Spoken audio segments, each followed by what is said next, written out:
In the past year, my knowledge of ocean liners and ships in general has grown substantially. Being me, I wanted to share my knowledge to the world, so I uploaded a video comparing Titanic and Olympic. I do, though, want to expand from just talking about the Olympic class, and I think this is a perfect way to do so. So today, I will be sharing my personal favorite ocean liners of all time.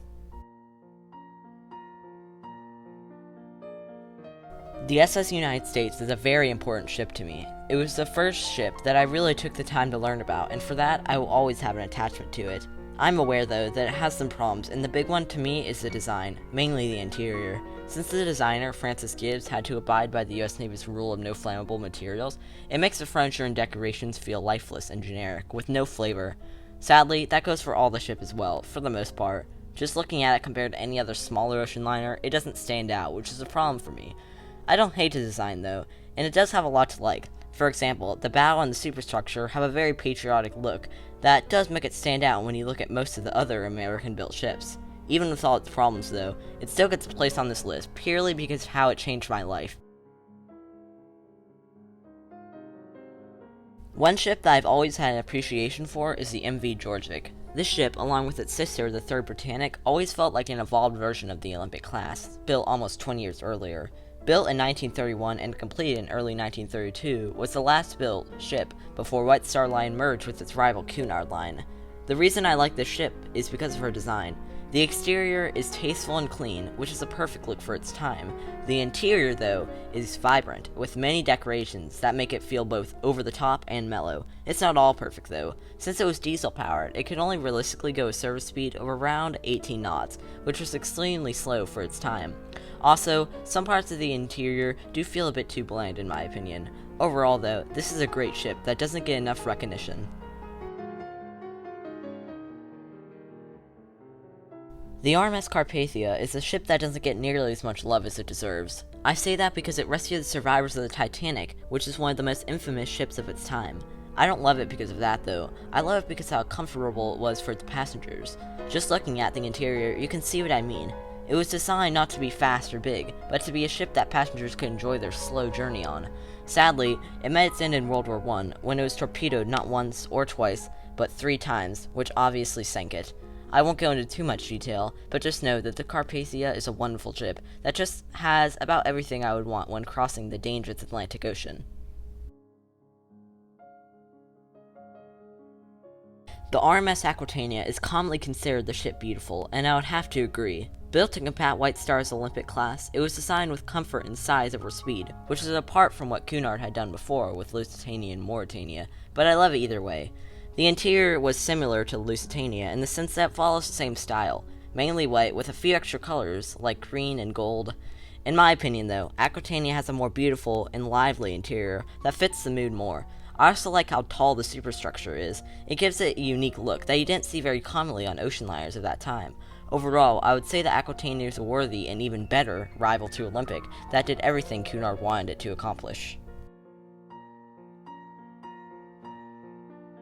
To be honest, I don't know much about the Empress of Ireland. I do know enough, though, that I can put her on this list. Being a very small ship, she is notable for sinking only a month after Titanic, which has given her the nickname of the Forgotten Titanic. The Empress, though, sank very differently than the Titanic, in which she was accidentally rammed going down the foggy river of the St. Lawrence. My favorite thing about her, though, is her magnificent interior, which feels very welcoming and almost like a grandma's house. I'm not too fond of her exterior, but I don't dislike it either. It still looks clean, and it was a very common design to have when she was built. I hope that as time goes on, that I can learn a bit more about her history, but as of now, I like what I do know.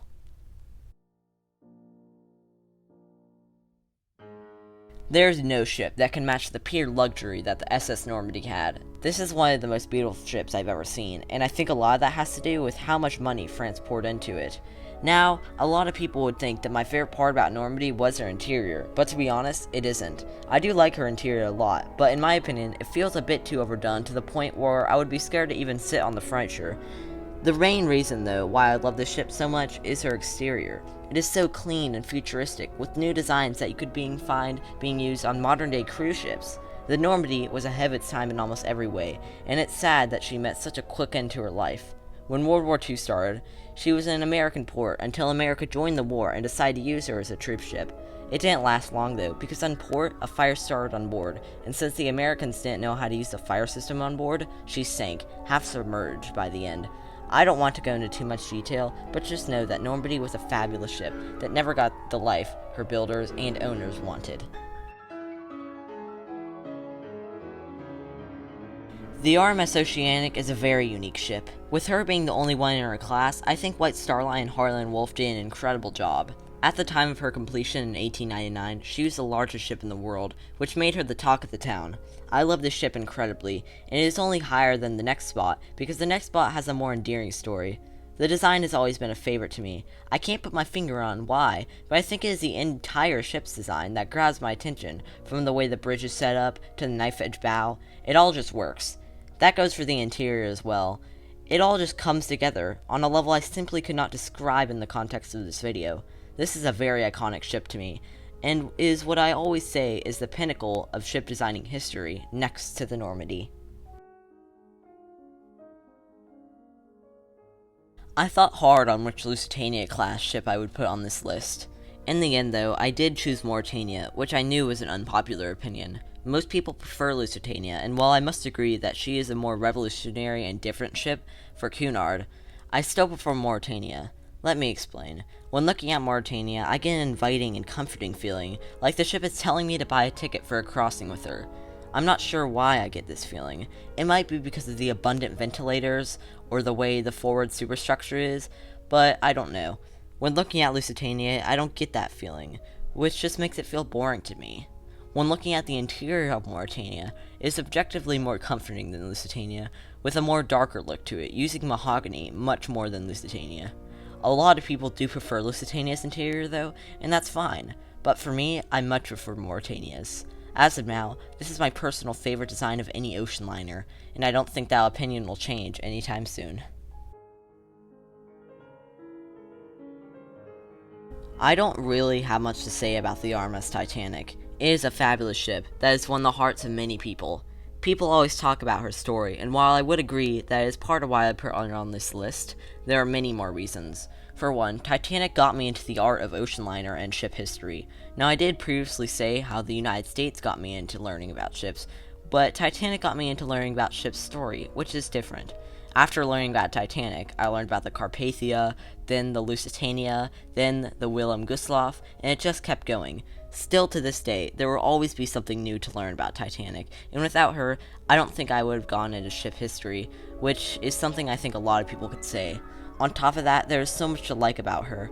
The first and second class interior is beautiful and looks very comfortable. The design, while not being perfect or revolutionary by a long shot, is still brilliant and has many improvements over Olympic, like the B-deck promenade being replaced with cabins, a new cafe, an extended smoking room, and much more. The Titanic is overrated, you can't deny that. But you also can't deny that she's a beautiful ship that sadly never got the life she deserved. When I showed this list to one of my Discords that I follow, a lot of people had one question. Why Britannic?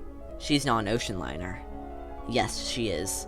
She was the sister to Olympic and Titanic, which were ocean liners. She was designed to be an ocean liner. Just because she never got to serve as one, doesn't mean that she isn't one, and you should never take that title away from her. Another question that I was asked was simply, what could you like about her? Well, I don't really know, but I think it's her story. She was requisitioned as a hospital ship before she was even finished. She never served her real role. She was sunken with the little people that died, dying in the most brutal way to go out. It's just a fascinating ship that I can never get enough of.